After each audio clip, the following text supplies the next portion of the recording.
Let me introduce Maarten Verkerk for us. Maarten is a polymath. He has studied a wide range of subjects. He began by studying chemistry, physics, theoretical physics, and philosophy. He went on to do a PhD from the University 20 in 1982. He's worked across a wide range of subject matter in relation to chemistry in particular. He describes himself as retired, but retired from being an affiliate professor. And I think he's busy as ever at the moment, having just had some discussions with him about his extensive work that's ongoing at the moment. So Maarten, we are delighted that you're going to speak to us. Your presentation is actually going to be combined with work by Diana Salgado as well, and you're presenting on behalf of both of you. The talk is going to consider the many faces of sustainable home cooking. And Maarten's going to compare two different perspectives for us. He's going to compare the work of Herman Dooyeweerd on the one hand, and normative practice approaches by Jochemsen, Hoogland, Glas, and others. Without further ado, Maarten, over to you. Okay, Richard, thank you very much for your friendly words and your kind introduction. It is a pleasure to give a presentation for this network. Please, can I have the first slide? I'm also very happy to tell that I made this presentation and also the underlying article together with Diana Salgado. She is a specialist in food and food preparation, and she is also very curious to understand Christian thinking in more detail. And I'm not a specialist about food, so it is great to cooperate with each other in this field. Next slide. But I have to confess, to be honest, I'm a Burgundian. I live in the south of the Netherlands. It is here the brown part at the southeast. You see it there. And I live close to Maastricht. And in the Netherlands, Maastricht is also known as a very Burgundian city, maybe the most Burgundian city of the whole Netherlands. Also, if you read the scriptures, there's, I think, one beautiful prophecy in Isaiah. Isaiah is a book with a lot of judgments of God about the peoples, because they attack his own people, because they don't follow the Lord, because they are very cruel and other things like that. And then in Isaiah 25, we read a prophecy that God will gather all the people around one dish on his holy mountain. And I think it is a great prophecy. And what's very typical when we read verse 6, what it says about the table. And in this mountain shall the Lord of hosts make unto all people a feast of fat things, a feast of wines on the lees, of fat things full of marrow, of wines on the lees well refined. So it is really about good food with a very good taste. Next slide, please. If you look nowadays to home cooking, at least in the Netherlands, it is changing strongly. And there are at least two trends. The first one is that we make more and more use of prepared or partially prepared food. And secondly, there's a focus on healthy and sustainable food. One of the philosophers who has paid attention to eating is especially Bergman. He describes eating as a focal activity. And for him, focal activity means that it is full of meaning. It gathers the family around the table. It gathers all good things from nature upon the table. And for him, it is one of the meaningful activities of people. Next slide. And what I would like to do in this article or this presentation to try to answer, or at least try to explore the question, what is sustainable home cooking? And I will explore that from two perspectives. First, the theory of the modal aspects as developed by the philosopher Dooyeweerd. And secondly, I will use a practice approach. And I will use the approach that's called the triple I model. Next slide. Let me start with a small case study. Here you see a photo of a rather famous Dutch dish. They call it hutspot, and in English, stew with brisket. And it is really an old Dutch classic. As a child, I did eat it every 2 weeks or something like that. And it's also rather famous because there's a story from the Siege of Leiden during the 80 Years' War between the Netherlands and Spain. And at that time, there was a strong attack on Leiden. And there was no food anymore, so it was very critical.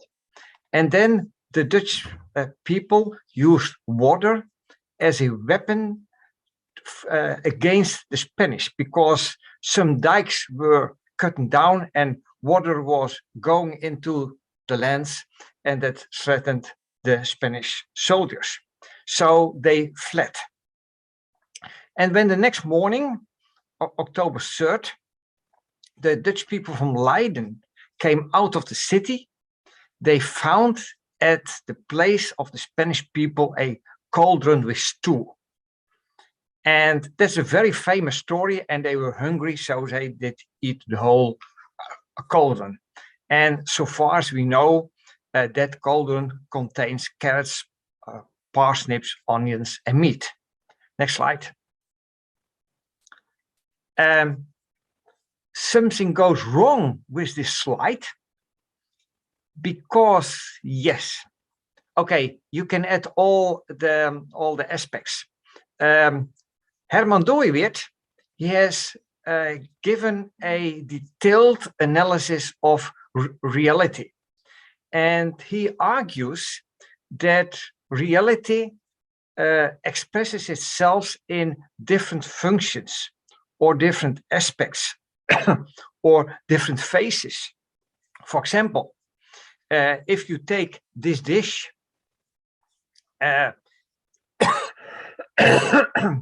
there's also a numerical aspect about the recipe. It is the amount of vegetables you're using and so on. Also, the biological aspect is very important because it is biological food that is grown in a certain way. And also the sensory aspect is very important. It's about the taste. And the formative aspect, how you prepare this dish. And he says dishes like this, but that holds for everything in reality, function in about 15 different aspects.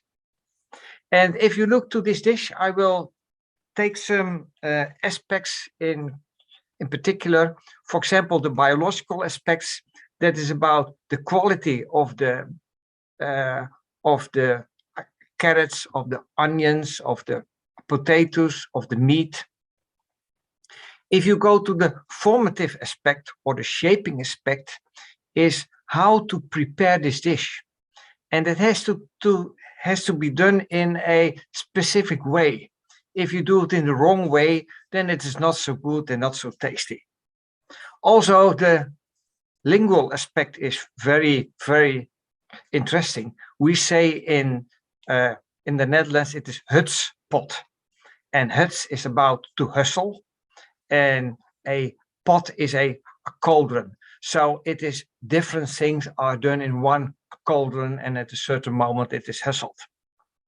For food in general, and especially also if you are a hobby cook or if you are eating in a restaurant, the aesthetic aspect is very important. It's about how to make up a dish. Also, the ethical aspect is very important, or the moral aspect. It is about, is the food healthy, about the background of the food, how are the animals treated, and all things like that.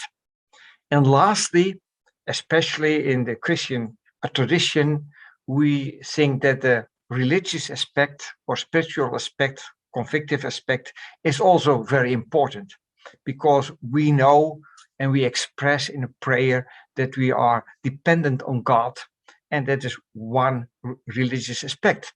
And people who don't believe in God often still also that religious aspect is very important. For example, when they talk about Gaia.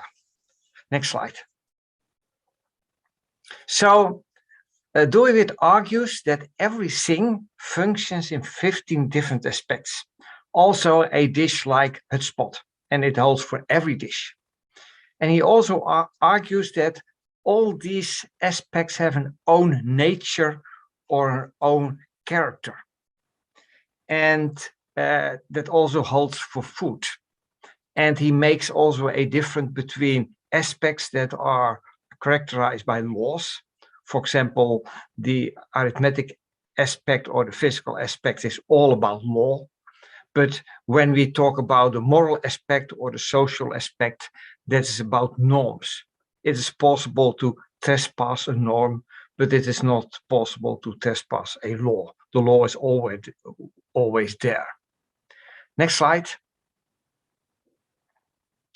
If you look into more detail into cooking or into home cooking, and if you call it a practice, it is very, very, very interesting to call it a practice, because since 1 or 2 decades, science is talking more about practices.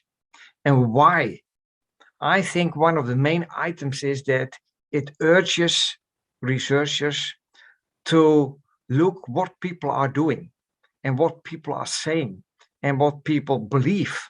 How do they prepare food? What do they believe about food? How do they talk about food? It implies that you have to be there on the place where food is prepared and food is eaten. And if you analyze it in more detail, and I will not do it in too much detail, but it is useful to make a distinction between 2 sub-practices. One sub-practice is preparing a meal, and the other is eating a meal or eating a dish. And I will use a certain model, the triple I model. And practice approaches has been developed the last 50 years by a couple of Dutch philosophers. For example, Henk Jochemsen, Gert Glas, Jan Hoogland, and others have contributed to that model. I have cooperated a lot with engineers, and many engineers said that general practice model is too difficult. I don't understand it.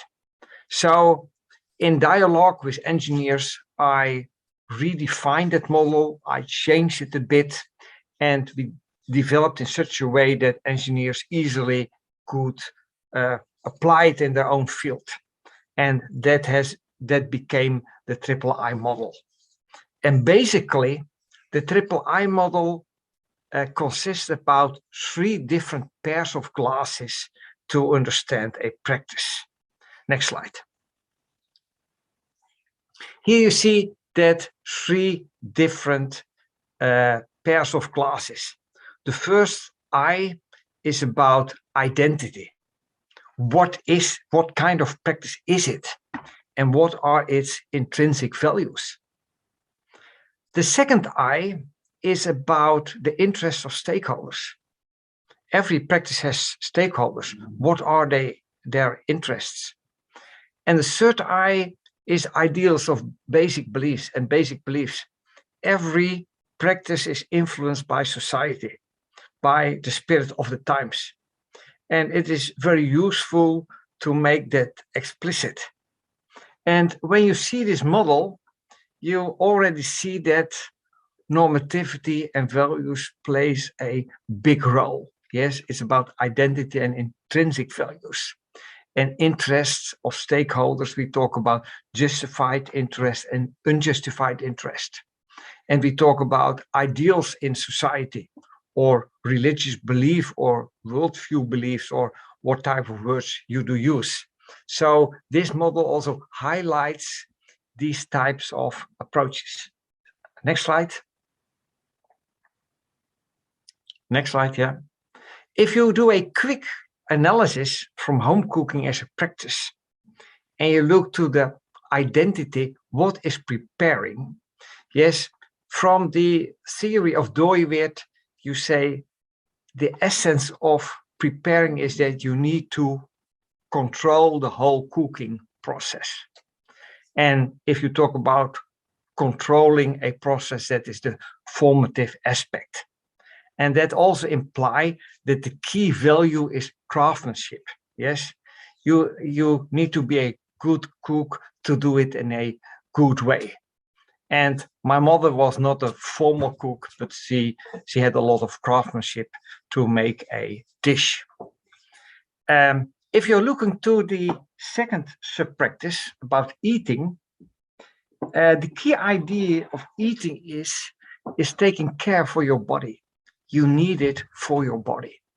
I think the social aspect is also very important. You eat together with people, but the key item is taking care for your body. So the identity is about the moral aspect.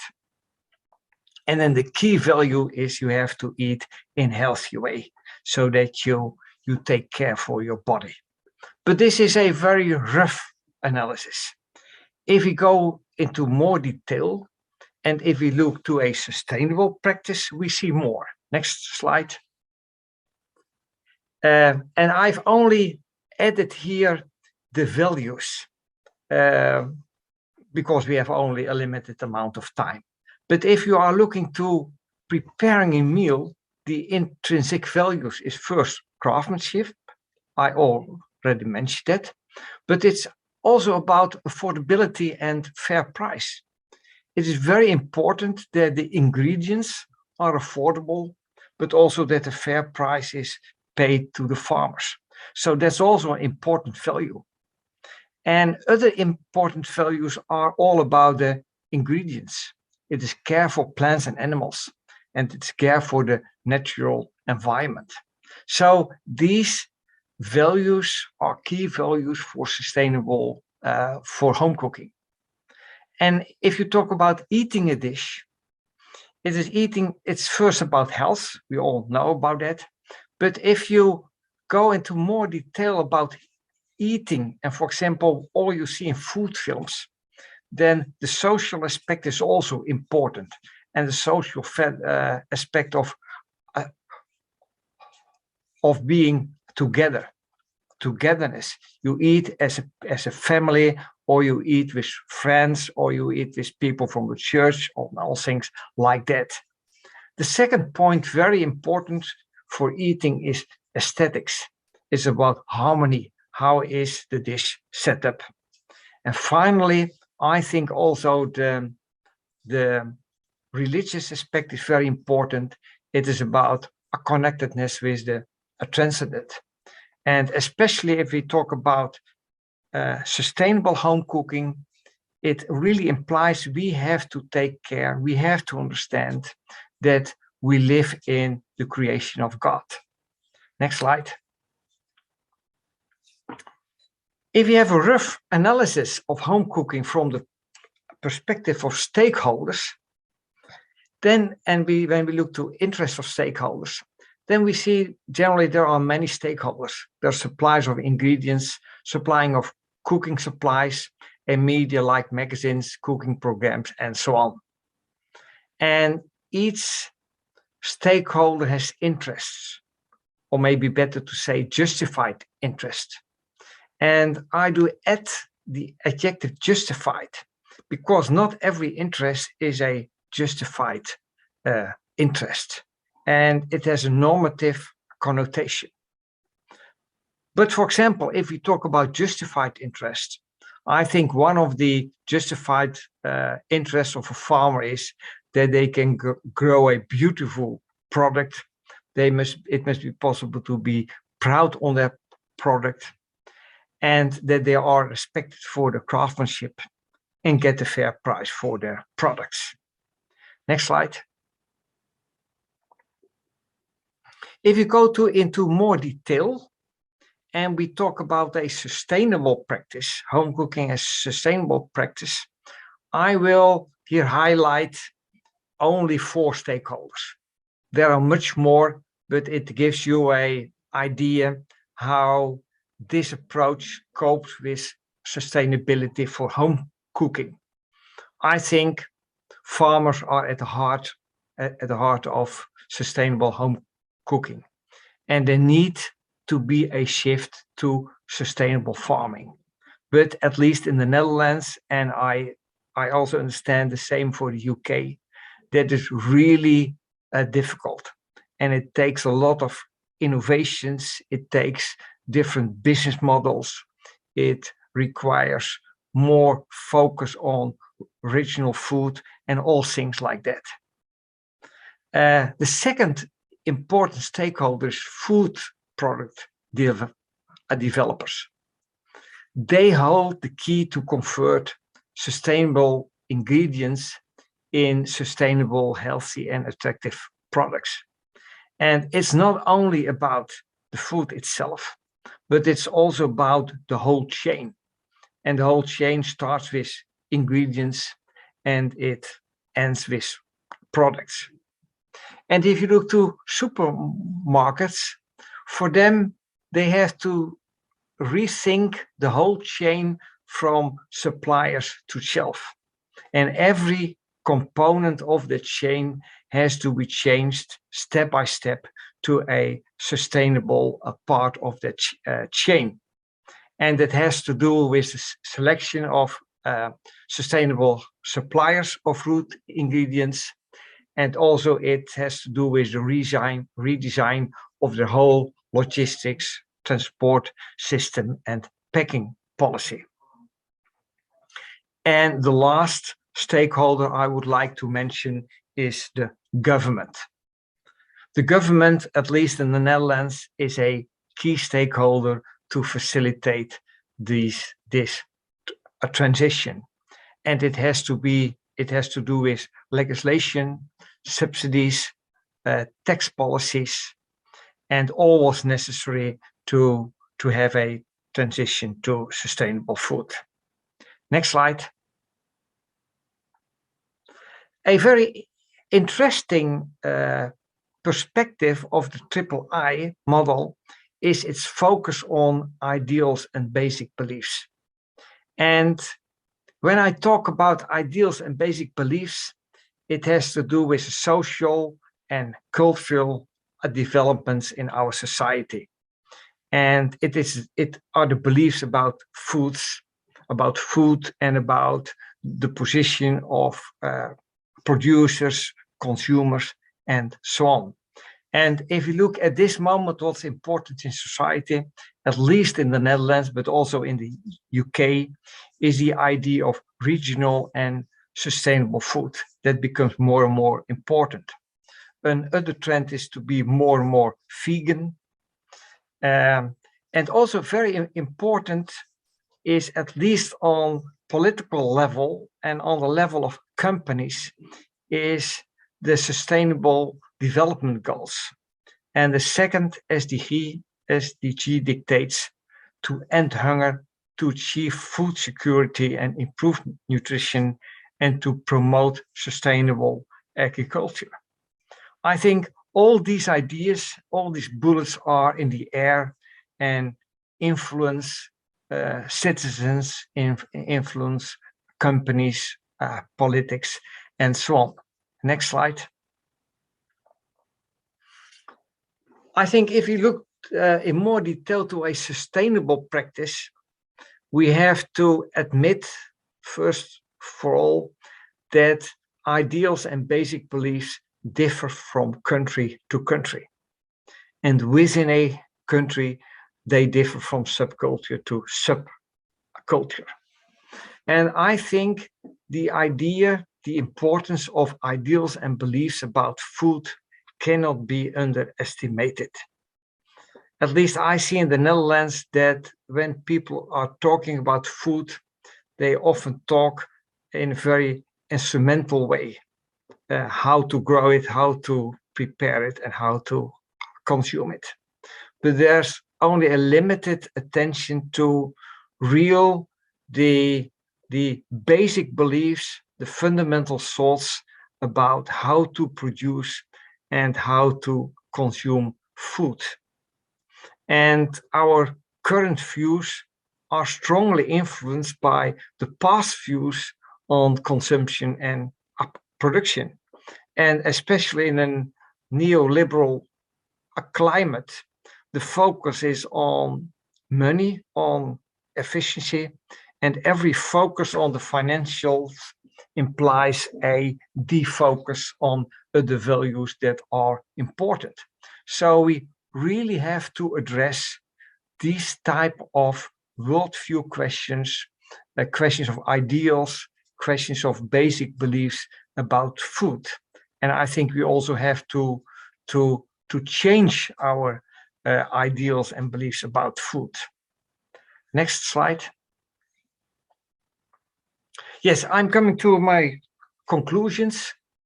From my perspective, I think at least that philosophy, if you look through the pairs of glasses of philosophers, it gives a fascinating perspective on sustainable home cooking. I've used 2 series. It was more to use. It was possible to use more, but I've only used 2 perspectives developed by Christian philosophers: the model aspect theory and the triple I model.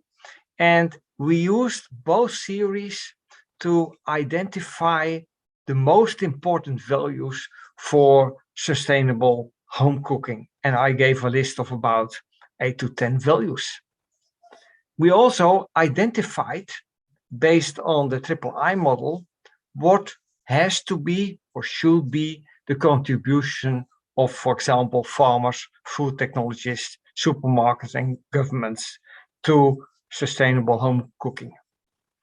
And we also have paid attention to ideals and values, ideals and basic beliefs that determine our thinking and behavior regarding food.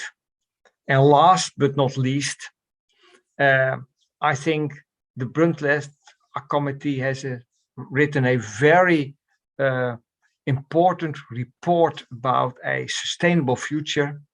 And I think that at least in this presentation, we try to make the views of that committee concrete for the practice of home cooking, and that's really important, we added or we introduced a deeper level by drawing attention to the importance of values, ideals, and basic beliefs. Next slide. And I would like to thank you very much. I really hope that you also enjoy home cooking, and especially that you enjoy eating food. At least I do, we do. Next slide. And I would like also to thank the organization to invite me to give this presentation. Thank you.